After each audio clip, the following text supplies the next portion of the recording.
the palace have been caught on the back foot because they never expected these Epstein releases to be made. On one hand, Charles is saying we'll fully cooperate with the authorities and everyone should speak freely. And there are these letters going out reminding people not to speak. I just wonder if what's been done for public consumption isn't actually what's happening in reality. Charles has to fall on his sword and accept that he has to take the blame for this. When you say fall on his sword, do you mean that Charles should or would or will be forced to take the nuclear option and, like his great uncle Edward VIII before him, be forced to abdicate? Is that where this story ends?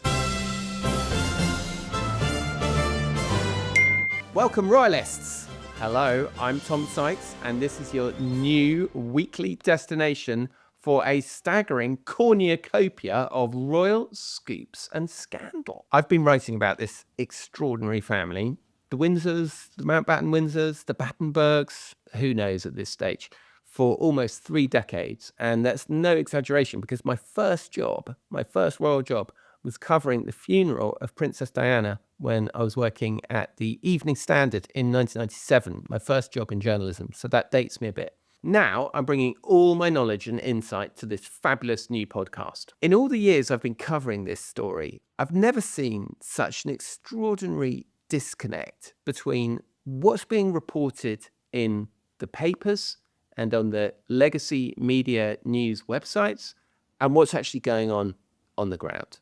If you read the British newspaper websites and the global media that inevitably recycles and repackages a lot of their content, you would be forgiven for thinking that everything is absolutely brilliant with the British royal family, that the Andrew problem has been packed up into a nice little box and tucked away, that everybody loves Queen Camilla, that King Charles has a kind of mild cold, and that the royal family are as popular as they ever were in the time of Queen Elizabeth II. In fact, the royal family is in the middle of its gravest crisis in well over 100 years. And here on The Royalist, I'm going to be telling you the absolute truth about that, free of censorship, but also staying a long way away from the fact-free conspiracy theories peddled on some other corners of the internet by people who frankly have no sources and no contacts. So without further ado, let's get stuck into today's show. And here's the royal rundown. First of all, we have our Andrew update, and I'm thrilled to say that we have none other than Andrew Lownie, the legendary biographer whose book entitled Brought Down the Ex-Prince Andrew. Andrew is joining me for a blockbuster interview on the unthinkable sacrifice King Charles must make to save the monarchy. Then we have royal fashion with Plum Sykes.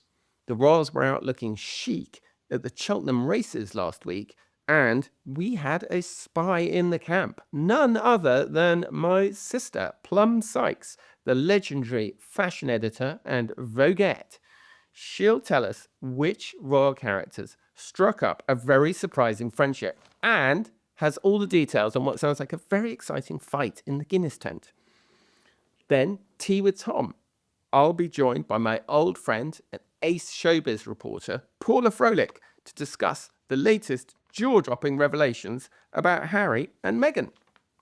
And we will end our show with our royal roast, where we are excited to roast the hell out of Meghan and Harry with the help of top Aussie YouTuber Shauna Kay, who you will know from her show The Vintage Read, who joins me from the land down under to discuss the horrified reaction in Australia to Meghan and Harry's pay-per-play Rent-A-Royal tour. So without further ado, let's get stuck into our first topic of the day, which is the Andrew update. So joining me now is Andrew Lownie, whose book entitled Brought Down Prince Andrew. Andrew is joining me for this blockbuster interview to celebrate the launch of the new Royalist podcast, and I'm so delighted and thrilled to have him with us. Andrew, let me ask you a question that lots of people have been asking you lately. How does it feel to be proved right about absolutely everything? Well, that's very nice to say every single thing. I'm sure there's some things I didn't get right, but I'm relief, really, because one always knows, as you know, when you do some work that you can't always be sure of your sources. I mean, everything had to be verified, and I did trust them, but you're always a little bit nervous that someone has got the wrong end of the stick. But yeah, I know it is good to see that the stuff that I found has been backed up by what's been released in the Epstein papers. I mean, people couldn't believe, for example, that the Queen had protected Andrew. I was vilified for saying that. That now seems to be pretty much generally accepted. And I think the role of the daughters was seen as, they were seen as collateral damage and as innocence tainted by their parents. I think people are now coming to be aware of just how involved they were. So yeah, it's relief, but of course it's always good to be proved that one's research has proved to be accurate. Andrew, how involved do you think the Queen was? I mean, do you think she had general or specific warnings about what Andrew was up to? Well, I mean, there was a lot of stuff in the press going back 15 years, not just about Epstein, but his time as a trade envoy. And, she couldn't have failed to have read this stuff or been briefed about it. I know that MI6 officers and the heads of the Foreign Office went to certainly her private secretary, and I'm sure he would have briefed her as well. Uh, the fact is that, every time there was some allegation about, Epstein, Andrew was given some new honor or new sign of endorsement. And I think, she was sending out a signal that she didn't believe these stories and her son was innocent. I mean, the lie from the palace now is that he lied to everyone and they were taken in. But there was plenty of information that was in the public domain that they could have obtained themselves from just talking to people. I mean, the palace is filled with ex-spooks, for example, but protection officers would have reported back. So I have no doubt that she knew a lot, as did King Charles. He's been on the throne now several years. He was briefed by her in the last few years of her reign. I mean, he was very much sort of co-reign.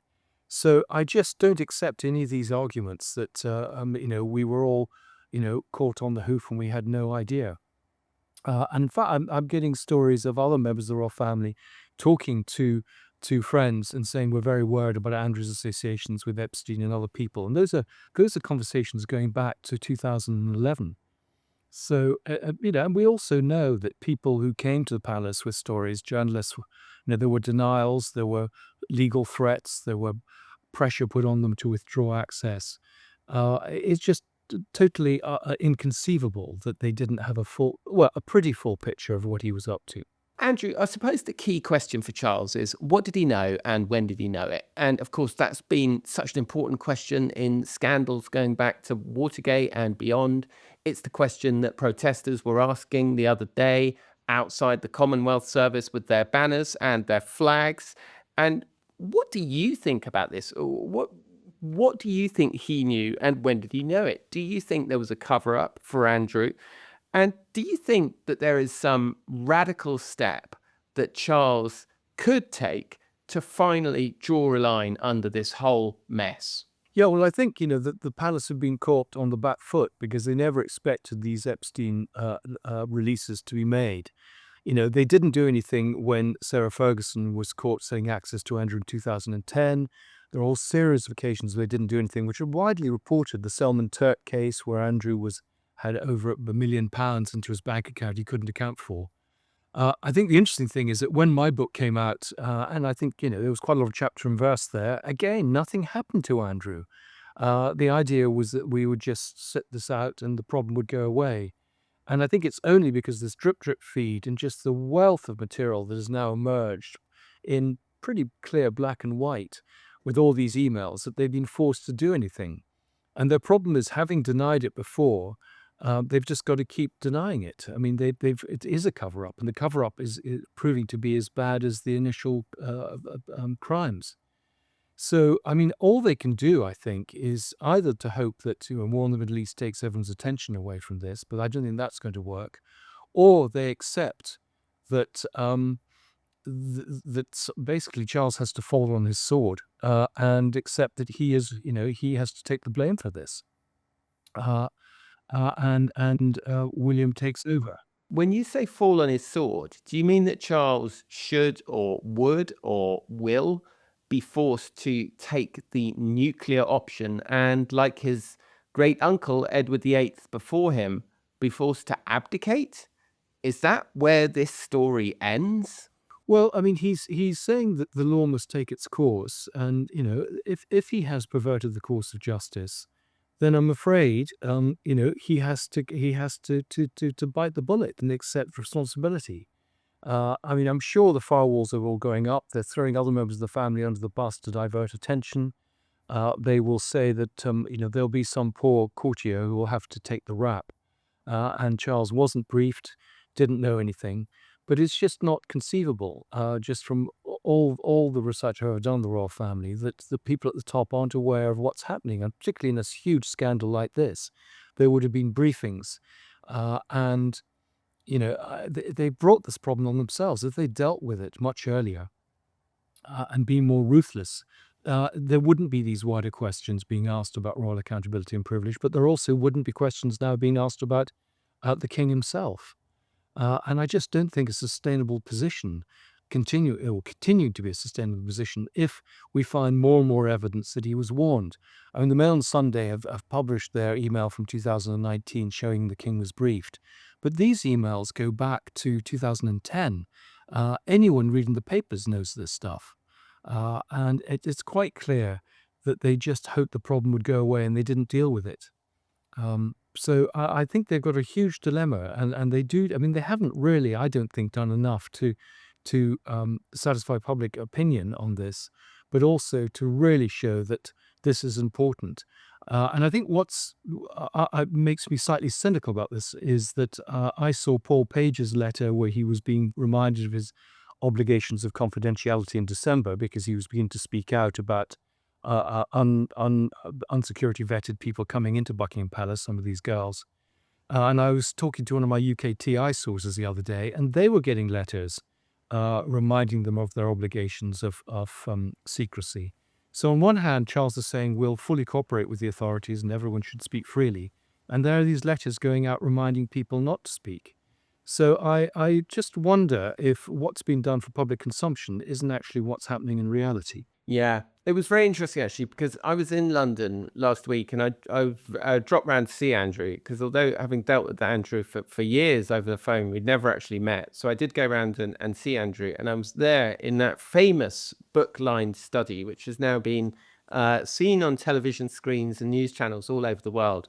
And Andrew and I were talking about how it really is going to be very hard for Charles to claim that he knew nothing about this and that he did not cover it up, specifically because of the payment to Virginia Giuffre in 2022, a multi-million-dollar settlement paid to Virginia Giuffre. And it is just inconceivable that this wasn't run past Charles at a minimum. And as I told Andrew when I was with him on Friday, I know one of the last people last outsiders, like not a member of the staff, to spend a significant amount of time with the Queen. And this person was told before they went in to meet her, listen, I want to warn you, she can't really see very much. She can't really hear very much. She drops in and out of the past. She gets very tired very easily, and you need to go very, very easy. You need to be very calm. Essentially, the Queen was, I'm afraid, she was an elderly woman, right? But the extent to which she wasn't fully compass, I think does make it, as you say, Andrew, inconceivable that Charles was not involved in that settlement. And that settlement effectively was done to buy Virginia Giuffre's silence. I mean, that's what the purpose of it was. Yeah, and actually, fun enough, one of my researchers, or people I've been using my sources, has been talking about how Peter Loughborough, who is now the secretary or to Camilla and the King, but was then head of royal security, was busy shutting down all sorts of stories about Andrew. So this was in 2005. So, they've been aware of the problem for a long time. And as I say, talking to friends of mine who are friends with members of the royal family, the members of the royal family were talking to these friends about the Andrew problem and Epstein and the problems of him as a trade envoy. But the fact is that, from 2001, people were writing, complaining about Andrew's behavior. Again, research in the paperback, I've talked to lots and lots of people in the Foreign Office, and This, they said, was the nearest the Foreign Office came to some sort of revolution because of the problems of Andrew, and he was actually counterproductive to what they were doing. So everyone knew, everything was reported back, and everyone at the palace stuck their head in the sand or sat on the fence. I know, it's extraordinary, and your book, of course, did so much for it. And we understand there is a paperback of entitled coming out soon with some a new section, some new information. What are you going to be, without giving too much away, can you give us a hint of some of the terrain that you're going to be covering? Is there going to be more? I think people are particularly interested to know, is there going to be anything more about Beatrice and Eugenie in the news section of the book, Andrew? And how involved do you think they were? Yes, there is a lot about them. There was a lot I took out on the instructions of the publishers because they felt that it was unfair to tar them with the same brush. But there's plenty of evidence on their involvement. We're seeing more and more of that. Payments made to them from the Rowlands, activities in the Middle East. I mean, there should have been some grounds for suspicion with the Salman Turk case. Again, money being, in effect, fenced through their bank accounts. So yes, there's a lot on Beatrice and Eugenie. I'm looking a little bit more at the trade envoy years with some stories there. There's more about his activities elsewhere, for example, Mongolia, which I hadn't talked about. I think I'm going to be able to put in some of my Ukraine material, Peter Mandelson. I've just been talking this morning to someone who was the sort of right-hand person to Sarah Ferguson for 5 years, with wonderful stories of the madness of her life. So yes, there's more and more stuff coming in. I've got over 117,000 words of material, which I need to cut down to 8,000 words of text. Well, better than the other way. Indeed, exactly. Do you think that in the end, this, when we were met on Friday, you said to me, do you know what? It's extraordinary that the royal family haven't just said, okay, we'll be transparent and we'll be accountable from now on. And I've really been thinking about that in my head. And that is the other way out of this for them, isn't it? Is that they say, okay, full register of royal interest, full declaration of everything, who's living where, what house. I mean, another story in the paper today about Charles buying the house next to Camilla's house. I mean, just unbelievable. Like, every day, like more and more opaque. We'll give you a chapter and verse, how the duchy is run, the accounts of the Duchy of Cornwall. I mean, that's the other way out of this, isn't it? Absolutely. And I mean, this is a huge opportunity for them to restore public trust, and they'd seem to have ducked that one. And I've been seeing the various parliamentary questions that were put in recently. I mean, George Fuchs, who's a former Labour cabinet minister, is now in the Lords, put in some very good questions about Andrew, and we just got the same mealy-mouthed response from the Cabinet Office and the Foreign Office and others, saying absolutely nothing. So, this is all window dressing. We are going to have parliamentary scrutiny, or we're going to be a bit more open, and it's not happening. So the pressure is not really just on a Buckingham Palace to come clean. It's also on the government to release files and to start answering questions, particularly questions about Andrew's activities. And I don't know how one changes that. Everyone is this complete omerta around the royal family, complete sense of deference. I've had 2 interviews, in fact, I've done this morning with people researching the paperback who are close to the royal family, and they just won't hear a word against them, even if they've been involved in criminal behaviour, and I find it extraordinary. And of course, it was interesting to see Andrew did finally get arrested. We're told that he was referred to as Defendant A when he was at that police station in Norwich somewhere. But the history of the royal family wouldn't give you enormous confidence, shall we say, Andrew, that this is going to actually end in prosecution in open court, would it? No, it's very interesting. I mean, there seem to be 2 lines of thought. There are several lawyers saying, absolutely, this is a slam dunk case. We've got all the evidence and there should be no problem. But then there seems to be quite a number of people, I mean, whether this is all, again, fed out there, but to prepare us, but that he's not really a public official, that he's not going to get a fair trial, that it's a very high bar and we're not going to get this stuff through. And I have a sense that this is going to be kicked into the long grass and then some fudge will be found not to charge him. But I think the interesting case to watch will be the Mandelson one, because if they charge Mandelson, they have to charge Andrew. So how are they going to get out of not charging Mandelson? I don't think he can be seen as a sacrificial lamb. He's just another person doing exactly the same. So it'll be really interesting to see how it plays out. But I think the problem is it probably won't be played out in our lifetime. Right. Well, there's a historian's long-term view for you. The long view. Andrew, thank you so much for being with us.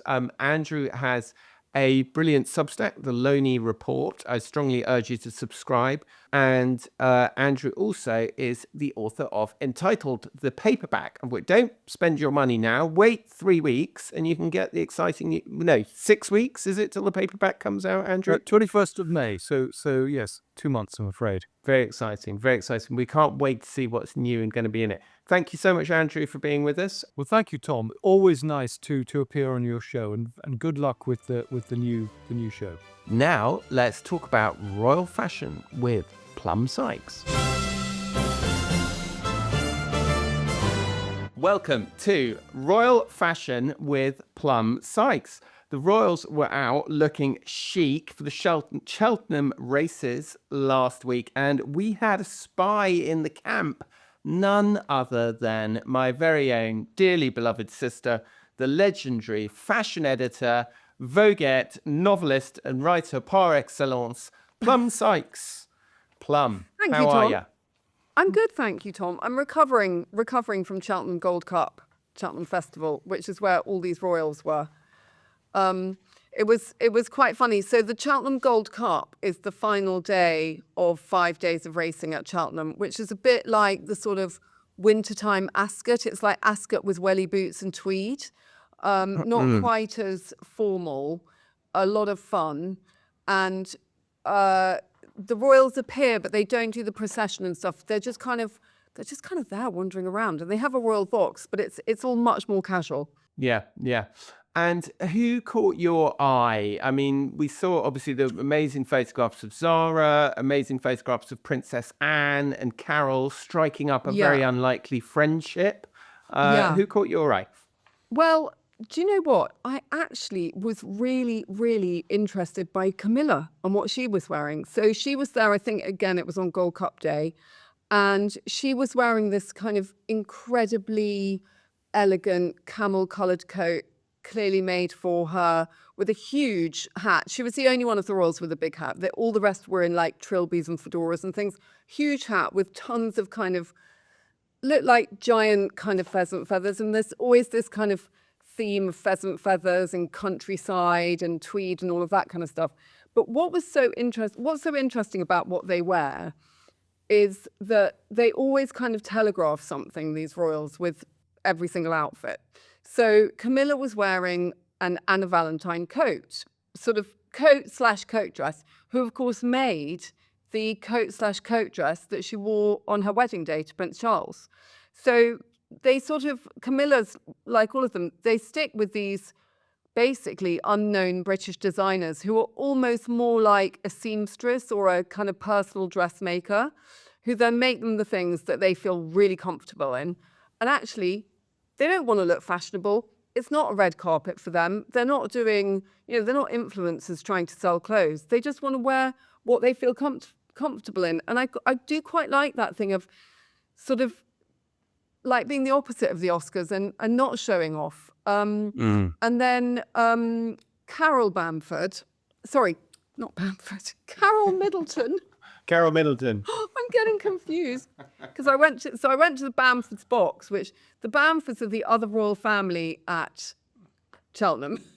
Yes. Because they sponsor Cheltenham. And there they are. They're both called Carol. So there we are. Yes. And tell us about the box culture, because there's a box culture at Cheltenham, isn't there? Okay. I mean, obviously there's a massive party culture, but at the higher end, there's a box culture. But it's actually kind of... There's the high-low. So the top end is the boxes in what's called the Princess... I think it's the Princess Royal Stand, which was named after Princess Anne. And that's where, the Bamfords have got their box, the Vesties have got their box, big Gloucestershire families. And then actually one of the most interesting boxes was the Donnellys, who are this Irish racing family who also kind of own like half of Mayfair or whatever. And I did a little bit of box hopping, as it's known, because I had a few invitations to a few different boxes, actually. And in the Donnellys box was Kristen Scott Thomas, this famous actress, who's now married to this Englishman with her mother-in-law. And they had a couple of winners, so that was super exciting. The other box that was good fun was Jade Holland Cooper's box. She's kind of fashion royalty at Cheltenham. She sells all the tweed coats with the gold, the gold buttons and everything. And of course, in her box, there was Katie Nicholl. Fresh from the stand. And she said that she absolutely slaughtered the barrister from the other side. David Sherborne. Well, she did actually. She did, Yeah. because David Sherborne said, the truth, Miss Nicholl, is that you've never met Prince Harry. He was not a friend of yours, was he, Miss Nicholl? And she said, well, Yeah. he was actually. I was at a party at the Roof Gardens. He said, would you like to come and I was having a cigarette. And he said, would you like to come into my party? And I said, oh, yes, I would. And he said, you're making this up, aren't you? And he said, no, I'm not, because one tends to remember being invited to a party by the most famous prince in the world. So I'm Yes. glad she was on good form. She was on really good form, and she said they finished with her an hour early because she was so good. So they didn't, they didn't have any more questions. So what else? So Carol Middleton, very much hanging out with Princess Anne, Bless. was quite interesting. And I keep seeing all these articles talking about how Carol is very discreet. The royal family absolutely love her. She's kind of made a virtue of being diplomatic. She doesn't tell any stories. She doesn't talk to anyone. She doesn't give an interview. And she's kind of looking completely at home in the royal family and wearing the same unfashionable clothes as them. So she's really fitting in with them. So she was wearing a coat from this English company called Really Wild Clothing. Okay, which sounds like it's going to be something from Hollywood Boulevard, but it's all tweed coats for wearing outside when you go shooting. And interestingly, guess who owns the company? I'm going to leave it to you to tell us. Nadia Swarovski. Okay. Of the Jewel family. Right, they bought this kind of English hunting, shooting, fishing company. And they're all dressing, all of these really kind of Sloaney posh girls are wearing this brand of tailored tweed coats and things. But the other person who I always love to see what she's wearing, because she's always clearly just pulled it out of the back of the closet, Princess Anne. Classic. Forest green, kind of boucle coat that looked like it last been worn in sort of 1962. And then what's quite funny is her hat of choice is always a version of a pillbox hat, the kind of hats that Jackie O wore. But on this occasion, they always have like little pheasant feathers and things, dotted along the side. And then who else we got? We've got Zara. Oh yeah, so Zara was wearing Catherine Hooker wrap coat. Catherine Hooker, again, a favourite of Princess of Wales. Right. Been dressing her for years. And again, a little studio on the Fulham Road, very discreet, very Sloaney, isn't going to tell anyone who she's dressing and all the rest of it. And Zara also wore a dark green velvet suit from Me&M. And Me&M is this British brand, probably the only one that's kind of fashiony, which is actually taking off hugely in America.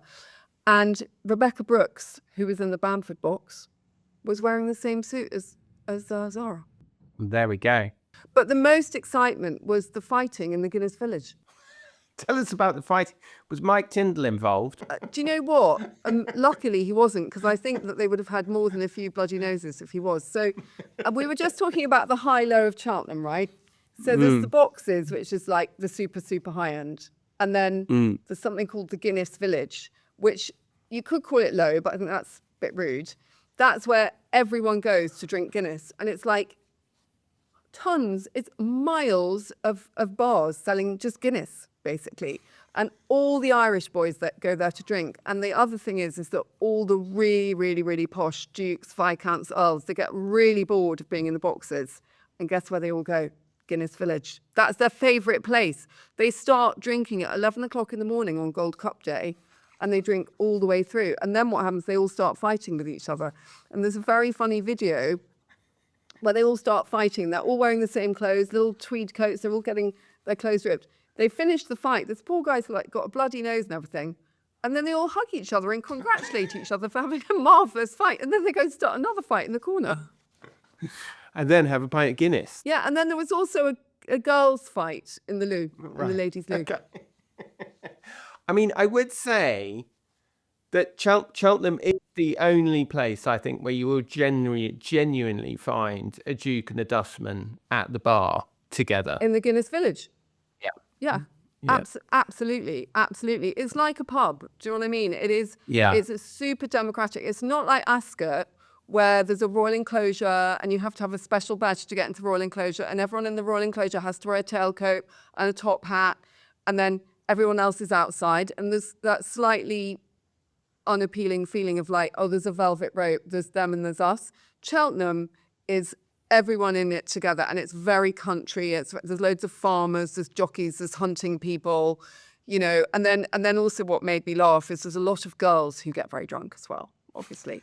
And they all wear, it's freezing cold, you can imagine, and they all wear tweed capes and these hats with the pheasant feathers, and then they wear little tiny tweed miniskirt with bare legs, and then they have a bag on their arm that's like a clear plastic Kelly bag, and in it they have a bottle of champagne with a straw sticking out. That's Cheltenham Reef.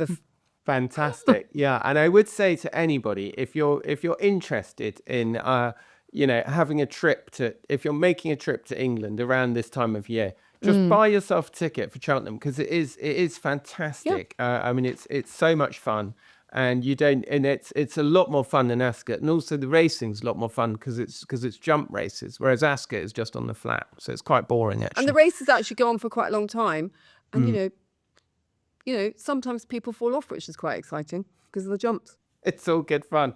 Plum, thank you so much for your amazing insights as ever. Plum Sykes is the author of the fantastic Substack PS by Plum Sykes, where you can read more of Plum's insights, and that's the best place to catch. And if you click on that QR code, if you're watching on the screen, you'll find it. And if you're listening to this in your car, just tell your digital assistant to find PS by Plum Sykes on Substack. And we can't say the name of the digital assistant, or else it'll send everyone's phones into fits of paroxysms of delight. So thank you very much, Plum, for being with us. Thanks, Tom. That was really fun. Okay, and now it's time for some piping hot tea. It's time for Tea with Tom. Ladies and gentlemen, I've got some very exciting news. We are joined by the one and only Paula Froelich. Yes. That seems to have blown my sound, actually. I can't hear a thing anymore. Oh, no, you're back. There you are. Sorry. I've been told not to do that because it can blow people's sound. So I'm sorry. Paula Froelich is a very old friend of mine. I first met Paula in the year 2002 when I was working at the New York Post, and we were both working on Page 6 with another great friend of ours, Chris Wilson. The editor was Richard Johnson at the time. They were wild times. They were wild and fast times. Thank goodness there was no social media. Since then, Paula has gone on to have an incredible career as a showbiz, media, news and royal reporter. And you can catch her on NewsNation, where she has her fantastic show. And you can also catch her on Substack, where she is this inside scoop with Paula Froelich, and on her YouTube channel, where sometimes she has me as her guest. Paula, what's up? Oh gosh, Tom, you're going to love this. So you and I have talked about this girl's getaway ad nauseum, because I literally can't get enough. And we've talked about how basically they claimed it was sold out. You know, everything with Meghan is spin. You and I know this. And, you know, they send out the girls' weekend, and it's 3,100 Australian dollars for the VIP package, $26.99 for a regular ticket. And then they say, oh, sorry, it's all sold out. So the Sussex squad goes bonkers, right? And they get sold out. Stop making fun. Everyone wants to see Meghan. Okay. So a source of mine in Australia said, all right. And then they go, it's sold out. Put your name on the wait list. So my friend puts her name on the wait list. And she adds in a sob story just to, sweeten the deal. And within hours, she gets an email going, "Congratulations.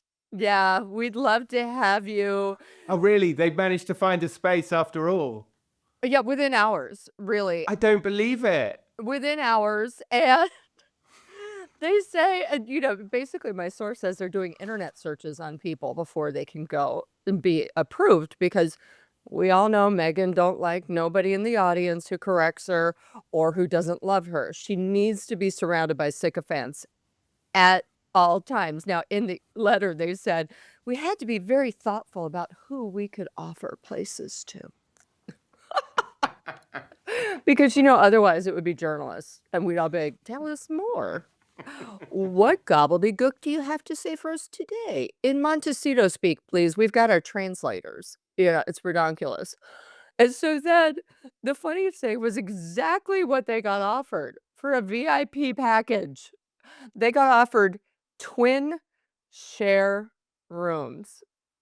Okay. So, and then it said, if you've got a friend going, let us know so we can pair you up with it. Otherwise, you're going to go spend 3,100 Australian dollars to stay at the new Intercontinental on Coogee Beach, also known as Poogee Beach because there's so many sewage spills, and get to sleep in a twin bed with a stranger. Can I just say that Poogee Beach is the most Aussie thing I've heard in a long while? It's the best. Literally, my Australian socialites were laughing so hard. They're like, Poogee! Oh my God! They were shocked and appalled. They're like, it's perfectly fine if you're like a surfer and, you don't mind E. coli. But anyway, you also get, this is amazing. She was told, my friend, you have 7 days to pay. So you better pay the money right now. So 7 days to pay, you get breakfast, you get 2 dinners, and you get inspiring conversations, some yoga, and sound healing, as well as you can partake in a disco. A disco? How old are we? A disco. Will there be snogging? I mean, I'll partake in a disco, maybe, but it's got to be under special circumstances. Possibly after a trip to the Guinness bar at Cheltenham, but not any other way. So what other tea do we have? What other tea do we have on this couple? Because I mean, I got it. I got a question for you. Okay. What do you get when you get 2 girls, 0 funds, and 1 very expensive weekend? You get the grifter's getaway. Because get this, Gemma O, who's hosting this weekend with Meghan Markle. Now she holds the podcast Her Best Life with Jackie O Henderson. We don't know why she puts the O in there. I think she wants everyone to think she's fancy. It's very Housewives of Sydney. However, this is insanity. I found out, and it broke in Sydney while I was asleep, and all the people emailed me. They're like, Gemma O is broke. So apparently, November 2025, her talent agency collapsed. And then in February 24th, 2026, the tax man came after her, and she owes over 550,000 Australian dollars to the British Revenue Service, actually. Oh, interesting. Good for her. 2 weeks later, she announced the girls' retreat with Meghan, also known in some circles, aka Spotify, as a grifter. So I just think it's insane. So Gemma, in her statement, said she had no savings, limited income, and couldn't refinance her Sydney apartment. So I say best life indeed. I'm really looking forward to what kind of conversations those women are going to be having and how to live your best life. On no money. Marry a rich international prince, and 2, go hold a girls' weekend so everyone else can pay your bills. It's incredible. It's incredible stuff. Incredible stuff. And I'm sure more and more will come out about this, because the problem is that it just appears to be so incredibly badly organized. It's actually really hard to put together something like this. And we've sort of seen insights into this from Gemma in her initial statement, saying that Marcus, called her up from Meghan's house to ask if she wanted to do it. I mean, it's all just so incredibly random and badly organized. Anyway, I was quite intrigued. As you know, something that I'm fascinated by is this tension, shall we call it, between Meghan's endless use of social media to commercialize and promote her whole family, new pictures of her kids online today, and the tension that generates with Harry, who very much doesn't want the kids online. And then yesterday they made this extraordinary, very grandiose statement about the LA tech trial, saying, how awful basically Mark Zuckerberg was, et cetera, et cetera, et cetera. I mean, the whole sort of Sussex social media operation, do you find it jarring when they put this stuff online and in one breath, and then in the next breath say social media is terrible? Yeah, it's kind of insane. I don't think they don't understand the dichotomy or hypocrisy of what they say versus what they do. I do want to bring back something real quickly though, Tom, because you mentioned Marcus Anderson, who's like the global head of membership for Soho House, and he has actually set up several events for Meghan, and they all just go badly. At this point, Right. I'm just going to say, Meghan, he might be your friend, or is he? Because he keeps having you step in it, girl. Not to mention, maybe you should let someone else do your social calendar. And Yeah. as for Instagram versus Meghan and Harry, I actually think it's causing a lot of tension in their own relationship. So if you look at the Tom Bower excerpt in the Times of London, and he talks about how when they were both in New York last year, there were knockdown, drag-out fights. And then when we look at the quasi-royal tour weirdness to Jordan, you saw Harry brush her off several times, which is the first time that's happened in 10 years ever. And then you had the line, which was kind of a weird throwaway ending line to the Wall Street Journal article that said, well, when William becomes king, if Harry decides to get remarried, he'll have to ask William for permission. And you're like, whoa, that's a record scratch. Is there tension in paradise? What do you think, Tommy? I thought that remark at the end of the Wall Street Journal was so strange, but as a journalist, how I would interpret that is almost when you've like gone out to try and get a specific story, you've kind of almost got enough, you've written it up and you've included this big bombshell, and then at the last minute the lawyers have gone, I'm sorry, we just can't include that. And then someone thinks of a clever way to sort of hint at it or write their way around it. Do you know what I mean? It just slightly had that buzz, didn't it? And the whole piece was so grand and big, and it was like this big headline that obviously people thought of, and it went on and on. It did that real, I'm sorry, I don't mean to denigrate my American colleagues, but it did that real American journalism thing of going, we've spoken to 15 sources. And you're like, well, good for you, man. I don't actually care how many people you've spoken to. Like, what have you found out? Like, good for you doing your homework, guys. But like, what have you actually found out? And there was so little in it other than this sort of one line about him being adrift and one about him being lonely. And then this crazy line at the end saying, if Harry wanted to remarry in the future, he'd have to ask the king's permission. And it's like, I know. I was like, okay, for everyone else out there who's not in the media, this is a flare. This is sending up an SOS on their marriage. Yeah, it was very, very bizarre. Paula, it's been wonderful to have you.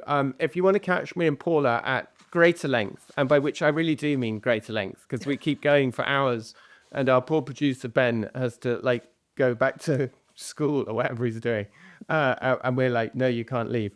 Join us on either our YouTube channel, on Paula's fantastic YouTube channel, The Scoop with Paula Froelich, her Substack, and you can see the QR code there on your screen. If you're in your car, tell your personal digital assistant to look up The Scoop, The Inside Scoop by Paula Froelich, and you will never be short of entertainment. That's all I can tell you. Paula, thanks so much for coming.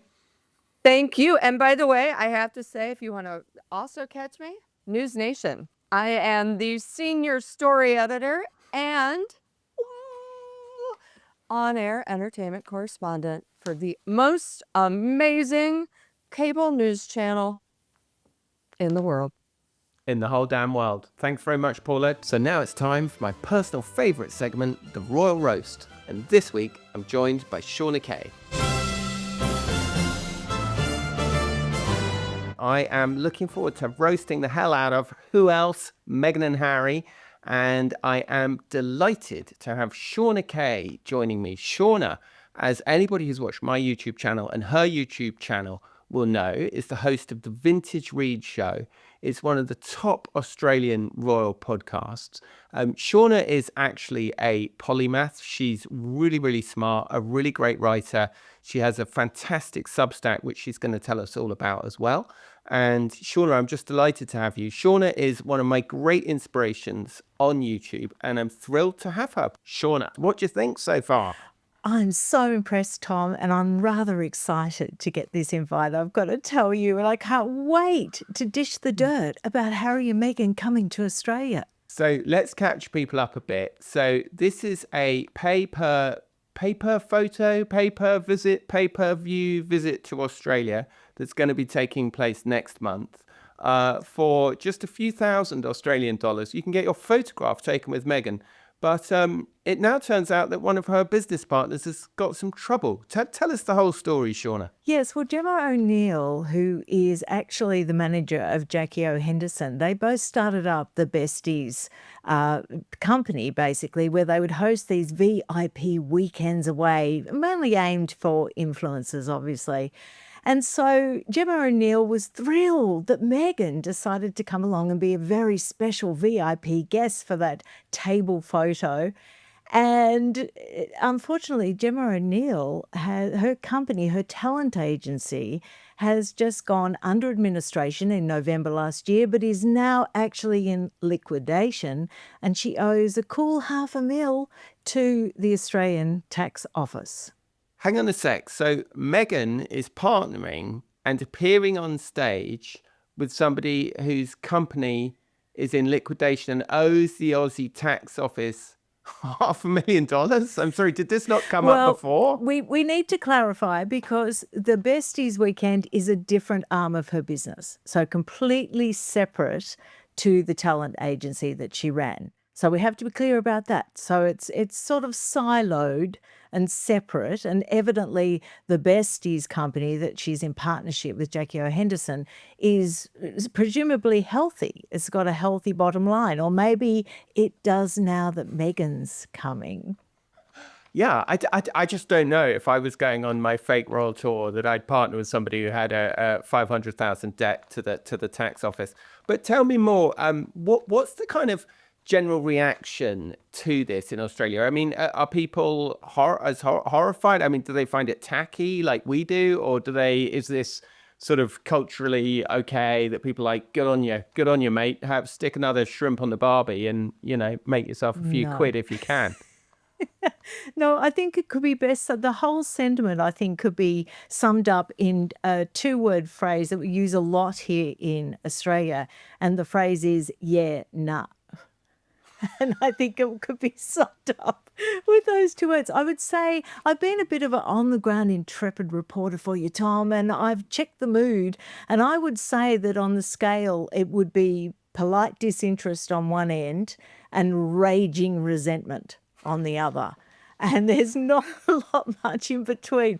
Very much seen as commercial, very much seen as a B-grade sort of influencer event of not much note, bit tacky, only the desperates would turn up, that sort of thing. And I think it's also the media. The media have been really pushing the fact that their popularity is at the lowest point it's ever been. Yet there's no numerical poll to prove that. It's more just commentary, but I mean, I can believe it. I think people would believe it. And they're really emphasizing the gap between the love fest in 2018 and what they think will befall them when they arrive this time. Well, yeah, that's what I was going to ask you, because actually I was talking to Paula Froelich earlier in the week, who was on earlier, and she was telling me about how, they're pretending that the event has sold out, but actually if you sign up and send a request, you immediately get something back saying, oh, please come along, please do come along. And it does seem to me these kinds of things, they are quite risky, aren't they? Because actually you're coming face to face with what are you really worth? What are people really prepared to pay? I mean, you wouldn't have thought they'd have too much trouble selling 300 tickets. I mean, it doesn't seem like a huge amount, but compared to the screaming crowds that greeted them when they came, she announced, of course, on that first official royal trip that she was pregnant with Archie. It was an unbelievably successful trip. And I suppose the thing is, though, that the actual royal trip, because it's backed up with so much logistical support, everything runs very smoothly. Whereas this is looking, I don't know, is there an Australian phrase, a kick, bollock and a scramble? Is that Australian or not? No, but I take your point. I think really the skepticism stems from what came out after the last tour. So we had the Love Fest, and that was real, and they were really the golden couple. They had their moment in the sun. But very soon after that, even before they got back to the UK, there was all these rumblings coming out, of course, of staff in tears. Of course, Rebecca English reported on that. We had really respected journalists on that tour, like Valentine Lowe in the back of the plane. And of course, we know he came out with his book Courtiers. And really, we got the stark reality. But there was rumblings locally, people that worked at Government House talking to their cousin, and then their cousin talking, and things were sort of leaking out very quickly. So we had, staff in tears and this awful atmosphere, and everyone sort of really witnessed the hiss in the Fijian marketplace. So there's a lot of skepticism there because, Aussies don't like fake. We don't like a false niceness. We want to know that you're genuinely a good person and that you treat your staff well. And I think that's where it all came undone. I mean, yeah, I've only been to Australia twice, and both times kind of East Coast, driving up and down the coast, and just amazing memories. But my impression of Australian sort of how Australian national culture and how they see themselves is they actually pride themselves on sort of being able to sniff out bullshit and kind of being immune to that kind of stuff. I mean, obviously it's a bit of a caricature, but I mean, it seems like, a funny kind of place for them. And then if this is really the launch pad for Meghan to launch the products, the as ever products in Australia, I mean, that seems like a whole completely mad concept. Because I mean, Australia, as I remember, you can't even bring a slice of cheese into the country without being put in an immigration block and questioned about it. I mean, Yeah. how do you think it'll work if they do start trying to sell their, products, which frankly have been not got great reviews from food reviewers and food bloggers around the world, and Australians very proud of their produce, right? I mean, they love their produce. Yeah, exactly. That's exactly what I was about to say, that we're a great nation of foodies. So the product has to be really good and really impressive to impress us. But in this case, I don't think the flour sprinkles are going to replace the royal stardust, Tom. It's just not going to happen. Also, you would think that even mailing cost. I mean, a lot of products don't launch in our country because it's prohibitive to actually get the product to Australia. I mean, that's a real problem. So I don't know how well this was really thought out, and I don't really know how genuine it actually is. I suspect that it was genuinely a favour to Marcus Anderson, who was a friend with Gemma O'Neill, and I think it's a favour for a friend that has very much backfired. There's even a petition, Tom, on change.org, which has currently got over 8,600 signatures from Australians that are serious. They don't want any taxpayer funding for this trip, and they don't want any government-supplied security for Harry and Meghan when they're in, because the insistence is it is a private commercial business visit. And so they don't want any of that recognition as if they're members of the royal family. Wow, fascinating. Well, Shauna, final question. Will you be attending? No, I won't, Tom, because I have a feeling that I might be thrown out. Because I've had my podcast for many years now, and the Sussex Squad have identified me as someone that can be slightly critical at times. So I would have to go in disguise. Well, that would be quite a sight. So Shauna Unless Kay, Paula came over, I could go with Paula. We could share a room. besties. Yeah, of course. Shauna, do me a favour so that I don't get it wrong, and tell everybody about where they can find you on Substack and YouTube and all those things. Okay, well, I've got a Substack called Red Hot Royal Reveals, and so you can find me there. You can't miss it. It's sort of got an orange background, which is a bit obnoxious, but it makes me stand out. So, yeah, check me out there. Fantastic. Thank you so much for being with us, Shauna. Okay, thank you.